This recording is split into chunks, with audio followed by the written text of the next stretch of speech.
आज हम लोग इस वीडियो में जानने वाले हैं कि हम लोग को ग्राउंड फ्लोर के लिए कितना साइज़ लेना चाहिए फुटिंग के लिए, और कितना साइज़ लेना चाहिए हमें कॉलम के लिए, और हम लोगों को कितना का स्टील बार कॉलम के लिए यूज़ करना चाहिए, और हम लोग को कितना ग्रेड का कंक्रीट डालना चाहिए, और कितना ग्रेड का स्टील बार लाना चाहिए, और कॉलम का साइज़ कितना होगा, यही हम लोग इस वीडियो में जानने वाले हैं।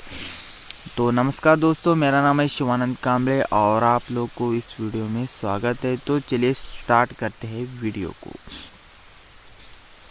तो आप लोगों को ग्राउंड फ्लोर के बनाने के लिए आप लोगों को सबसे ज़रूरी होता है ये फुटिंग का साइज़ और थिकनेस। थंब रूल के अनुसार मैं आपको बताऊं तो 9 इंच थिकनेस होता है आपका वॉल। आपका जो ग्राउंड फ्लोर के लिए, आपका जो घर के लिए आप जो दीवार बनाते हो, उस दीवार का साइज़ मिनिमम आप लोगों को 9 इंच तो रखना ही है, उससे कम नहीं होना चाहिए। अगर उससे ज़्यादा होगा तो चलेगा, जैसे कि 9 इंच के बाद आता है 14 इंच, 15 इंच, और इस तरीके से और भी साइज आते हैं, और 18 इंच आते हैं। इस तरह के और भी साइज़ बढ़ता है लेकिन कम नहीं होता। मिनिमम साइज़ आपका 9 इंच होना ही चाहिए ग्राउंड फ्लोर के लिए। और आगे चलते हैं column footing short B. Column footing का जो साइज़ होता है, आपको कॉलम फुटिंग का साइज़ जो है 1 मीटर विड्थ रखना है, और 1 मीटर लेंथ रखना है, और 1 मीटर हाइट तो रखना ही है। ये तो मैं आप लोग को एक अंदाज़ा बता रहा हूँ, क्योंकि वो क्या है कि थंब रूल के हिसाब से भी इतना ही होता है, लेकिन आप लोग को जो सॉइल का जो कैपेसिटी होता है, लोड बेरिंग होता है, उसके हिसाब से जो है फुटिंग का जो है खड्डा आपको देना होता है, साइज़ भी देना होता है, और लोड के हिसाब से फुटिंग का साइज़ कैलकुलेशन किया जाता है।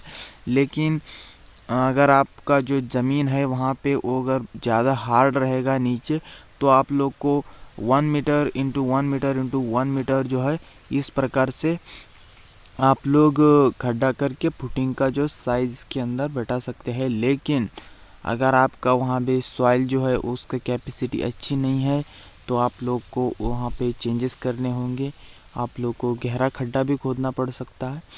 तो आप लोग को वो उसके जब तक आप लोग को नीचे बहुत मजबूती नहीं मिल जाती, तब तक आप लोग को खड्डा मारना पड़ता है। तो इस प्रकार से कुछ आप लोग को फुटिंग की साइज़ भी मिल जाती है। लेकिन मिनिमम जो है 1 मीटर साइज़ का हाइट होना चाहिए, और विड्थ जो है 1 मीटर होना चाहिए, और लेंथ जो है वो भी 1 मीटर होना चाहिए। ये मिनिमम है, आप ज़्यादा भी मार सकते हो। ऐसा नहीं कि इतना बताया गया है तो इतना ही मारना है, ऐसा नहीं है। आप लोग का कैपेसिटी, हार्ड बेरिंग कैपेसिटी के अनुसार इसका साइज़ निश्चित किया जाता है। कॉलम के फुटिंग में जो जाली यूज़ किया जाता है, उस जाली के अंदर जो डायमीटर का बार होता है वो मिनिमम 10 mm का डायमीटर का बार होना चाहिए, क्योंकि उतना तो मिनिमम होना ही चाहिए लोड कैपेसिट करने के लिए, लोड को ऑब्जर्वेशन करने के लिए।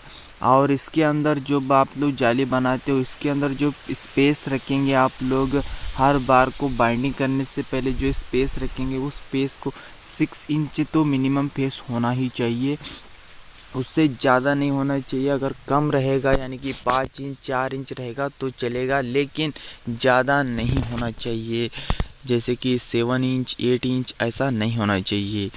और आगे बात करते हैं, अगर आप लोग जो स्टील बार लाते हैं मार्केट से, या फिर आप लोग कहीं से सीधा कंपनी से या फिर मार्केट से जो भी स्टील का बार जो आप लोग मंगवाते हैं, उस स्टील बार का जो ग्रेड रहता है वो ग्रेड FE 500 ग्रेड का ही स्टील आप लोग यूज़ कीजिए ग्राउंड फ्लोर के लिए। यही मैं बताना चाहता हूँ कि ग्राउंड फ्लोर के लिए FE 500 स्टील बार ही यूज़ करना चाहिए। और आप लोग को जैसे कि फुटिंग के लिए, कॉलम के लिए, और प्लिंथ बीम के लिए, लेंटल के लिए, और स्लैब के लिए, स्लैब में जो बीम आते हैं, जितना भी आपका जो शटरिंग का काम होगा, मतलब जितना भी आप लोग का कंक्रीट का काम होगा, वो सारा काम आप लोग को M20 ग्रेड कंक्रीट से ही करना होगा, जो कि साइट पे बनाया जाता है। और इस कंक्रीट मिनिमम है ये कंक्रीट M20 ग्रेड तो आपको यूज़ करना ही है कंक्रीट के अंदर। ऐसा नहीं कि M15 ग्रेड का कंक्रीट यूज़ किया, ऐसा होगा ही नहीं। मिनिमम M20 ग्रेड का कंक्रीट ही यूज़ करना है आपको।